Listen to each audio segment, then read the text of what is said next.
अस्सलामुअलैकुम। The chemistry with एजी सालम पे आपको खुशामदीद। आज एक न्यू टॉपिक लेके आपकी खिदमत में हाज़िर हैं। वो है very interesting topic, what is valency. Valency क्या होती है?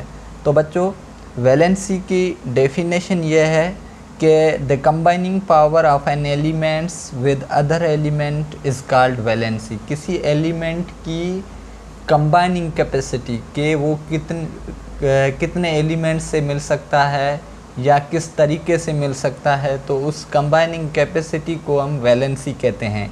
सही, एक तो डेफिनेशन इसकी ये है।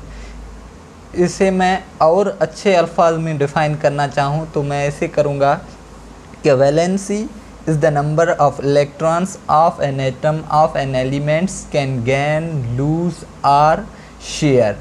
वैलेंसी किसी भी एलिमेंट के एटम की वो कैपेसिटी है कि वो एटम कितने इलेक्ट्रॉन्स लूज़ कर सकता है या वो कितने इलेक्ट्रॉन गेन कर सकता है या वो किसी और एटम से कितने इलेक्ट्रॉन शेयर कर सकता है।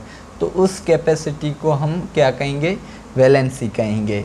अच्छा, atoms are stable when they complete their octet और डुप्लेट्स। सही, एटम स्टेबल तब होते हैं जब वो अपने वैलेंस शेल में, अपनी वैलेंसी में ऑक्टेट या डुप्लेट कंप्लीट करें तब। मतलब वो या तो अपने वैलेंस शेल में 8 सेल पूरे करें, ऑक्टेट पूरा करें, तब स्टेबल होंगे, या डुप्लेट पूरा करें यानी कि वैलेंस शेल में 2 इलेक्ट्रॉन्स पूरे करें, तब वो स्टेबल कहलाएंगे। एक और पॉइंट मैंने यहाँ लिखी है, the valency depend upon the number of electrons in outermost shell. जो वैलेंसी होती है एलिमेंट की या किसी एलिमेंट के एटम की, वो डिपेंड करती है कि उसके वैलेंस शेल में यानी कि लास्ट शेल में, आउटर मोस्ट शेल में कितने इलेक्ट्रॉन्स ऑलरेडी मौजूद हैं। वो कैसे, वो मैं नीचे मैंने जो एग्जांपल लिखे हैं उसमें मैं आपको समझाऊंगा कि वो कैसे डिपेंड करती है। अच्छा, मैंने कुछ एलिमेंट्स यहाँ लिखे हैं, उसके सिंबल मैंने लिखे हैं, उसके एटॉमिक नंबर लिखा है और उसका जो आउटर मोस्ट शेल है, वैलेंस शेल है, उस वैलेंस शेल के अंदर इलेक्ट्रॉन्स होते हैं, उसे हम वैलेंस इलेक्ट्रॉन कहते हैं, वो कितने होते हैं वो लिखा है, और उसकी वैलेंसी क्या होगी वो फाइनल में मैंने लिखी है। तो देखो बच्चों, यहाँ पर मैंने लिखा है हाइड्रोजन। सही है, हाइड्रोजन इसकी सिंबल है H, आपको पता ही है। इसका एटॉमिक नंबर 1 है और वैलेंस इलेक्ट्रॉन भी 1 है और इसकी जो वैलेंसी है वो भी 1 है। क्योंकि हाइड्रोजन तब स्टेबल होगा जब उसके डुप्लेट पूरा होगा। डुप्लेट मतलब उसके वैलेंस शेल में 2 इलेक्ट्रॉन्स पूरे होंगे। 1 इलेक्ट्रॉन इसके पास ऑलरेडी मौजूद है, 1 इलेक्ट्रॉन किसी और से ले लेगा तो इसका डुप्लेट पूरा हो जाएगा और यह स्टेबल हो जाएगा। और दूसरा मैंने एटम यहाँ पर लिखा है हीलियम He, जिसका एटॉमिक नंबर है 2 और वैलेंस इलेक्ट्रॉन हैं वो भी 2 ही हैं और इसकी वैलेंसी मैंने लिखी है 0। 0 मतलब इसकी वैलेंसी कुछ भी नहीं है, क्योंकि हीलियम भी अगेन स्टेबल तब होता है जब उसका डुप्लेट पूरा हो। तो इसके पास अपने आउटर मोस्ट शेल में ऑलरेडी डुप्लेट पूरा है, 2 इलेक्ट्रॉन्स हैं, तो यह स्टेबली है, यह किसी से रिएक्शन नहीं करेगा, न किसको इलेक्ट्रॉन देगा न ही किसी से लेगा। तो बच्चों, सिर्फ 2 ही एलिमेंट्स ऐसे हैं पीरियोडिक टेबल में, हाइड्रोजन और हीलियम। ये दोनों किसी से नहीं ये तब स्टेबल होते हैं जब इनका डुप्लेट पूरा होता है। बाकी सारे जो एलिमेंट्स हैं वो तब स्टेबल होंगे जब उनका ऑक्टेट पूरा होगा। वो मिसाल मैंने नीचे दिए हैं। तीसरे नंबर पे मैंने एलिमेंट्स लिखा है, वो है लिथियम, जिसकी जो सिंबल है वो Li है। इसका एटॉमिक नंबर 3 है और इसके वैलेंस इलेक्ट्रॉन जो हैं वो 1 इलेक्ट्रॉन है। इसकी वैलेंसी भी 1 ही है। सही है, ये अपना 1 इलेक्ट्रॉन किसी और को दे देगा और यह स्टेबल हो जाएगा। सही है। अच्छा, कार्बन की जो सिंबल है वो C है और इसका एटॉमिक नंबर 6 है और इसके वैलेंस इलेक्ट्रॉन 4 हैं और इसकी वैलेंसी भी 4 है, क्योंकि ये तब स्टेबल होगा जब इसका ऑक्टेट पूरा हो 4 इलेक्ट्रॉन इसके पास ऑलरेडी मौजूद हैं, 4 इलेक्ट्रॉन किसी और से शेयर कर लेगा तो 4 और 4 8 हो जाएंगे, ऑक्टेट पूरा होगा तभी स्टेबल कहलाएगा। सही।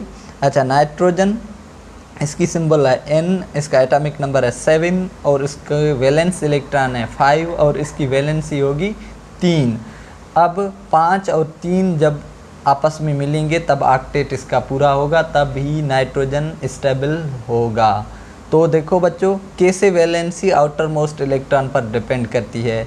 देखें, इसके आउटर मोस्ट शेल में इलेक्ट्रॉन 4 थे तो इसकी वैलेंसी भी 4 थी, क्योंकि इसे ऑक्टेट कंप्लीट करना था, और 4 और 4 8 हो जाते हैं। और जब नाइट्रोजन की वैलेंस इलेक्ट्रॉन 5 है और इसकी वैलेंसी 3 हो जाएगी, क्योंकि ऑक्टेट पूरा करना है हमें। 5 इलेक्ट्रॉन ऑलरेडी मौजूद हैं, 3 इसकी वैलेंसी के इलेक्ट्रॉन आएंगे, 5 और 3 8 हो जाएंगे। इसी तरह इसकी जो आउटर मोस्ट शेल में कितने इलेक्ट्रॉन है उस पर वैलेंसी डिपेंड करती है। जैसे ऊपर लिथियम के पास एक ही इलेक्ट्रॉन आउटर मोस्ट शेल में था तो वो दे रहा था, अपना इलेक्ट्रॉन दे के स्टेबल हो रहा था। नीचे हम ऑक्सीजन का देखेंगे, सेम इसी तरह इसका एटॉमिक नंबर 8 है और वैलेंस इलेक्ट्रॉन 6 हैं और वैलेंसी इसकी 2 है, 6 और 2 8 हो जाएंगे, तब यह स्टेबल कहलाएगा। क्लोरीन का एटॉमिक नंबर 17 है और लास्ट वैलेंस इलेक्ट्रॉन में 7 इलेक्ट्रॉन्स मौजूद होते हैं, एक इसकी वैलेंसी है 7 और 1 8 हो जाएगा, तब यह स्टेबल हो जाएगा। एक और मैंने मिसाल यहाँ पे ली है, वो है आर्गान। आर्गान की जो सिंबल है वो AR है और उसका एटॉमिक नंबर है वो 18 है और उसके वैलेंस इलेक्ट्रॉन 8 इलेक्ट्रॉन्स है, इसलिए इसका ऑक्टेट पूरा है और इसकी वैलेंसी क्या होगी, 0 होगी, कुछ भी नहीं होंगी। यह किसी से न इलेक्ट्रॉन लेंगे न किसी को इलेक्ट्रॉन देंगे। सही। यह पूरा नोबल गैसेस का एक ग्रुप है। यह आगे चल के पीरियोडिक टेबल वाले अपने चैप्टर में हम पढ़ेंगे। और आगे मैंने 2 एलिमेंट्स और लिखे हैं, एक वेनेडियम V जिसका एटॉमिक नंबर 23 है और आउटर मोस्ट इलेक्ट्रॉन इसमें 5 हैं और इसकी वैलेंसी कभी 4 होती है और कभी 5 होती है। और एक और एलिमेंट लिखा है कोबाल्ट, जिसको हम CO से रिप्रेजेंट करते हैं, जिसका एटॉमिक नंबर 27 है और जिसके वैलेंस शेल में जो इलेक्ट्रॉन होते हैं वो 9 इलेक्ट्रॉन्स होते हैं और उसकी वैलेंसी कभी 2 होती है कभी 3 होती है। आप कहेंगे सर यह कैसे, ये न तो ऑक्टेट रूल को फॉलो करता है और वैलेंसी 2 शो कर रहा है, कभी 2 कभी 3, ऊपर वाला कभी 5 कभी 4, ये क्यों और कैसे? ये इसलिए कि बच्चों ये दोनों एलिमेंट्स मैंने जो एग्जांपल लिया है वो मैंने लिया है ट्रांजिशन एलिमेंट से।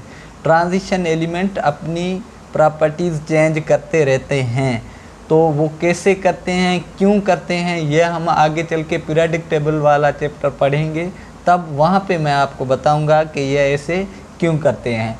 फ़िलहाल आपको याद रखना पड़ेगा। तो उम्मीद करता हूँ ये लेक्चर आपको पसंद आया होगा। अगर आपको वीडियो अच्छी लगी तो लाइक करें, अगर आपको बात समझ में आ गई है तो कमेंट में यस लिखें और हमारे चैनल को सब्सक्राइब करें। तब तक आपके होस्ट अली गुरसालम को दें इजाज़त। मिलते हैं नेक्स्ट वीडियो में।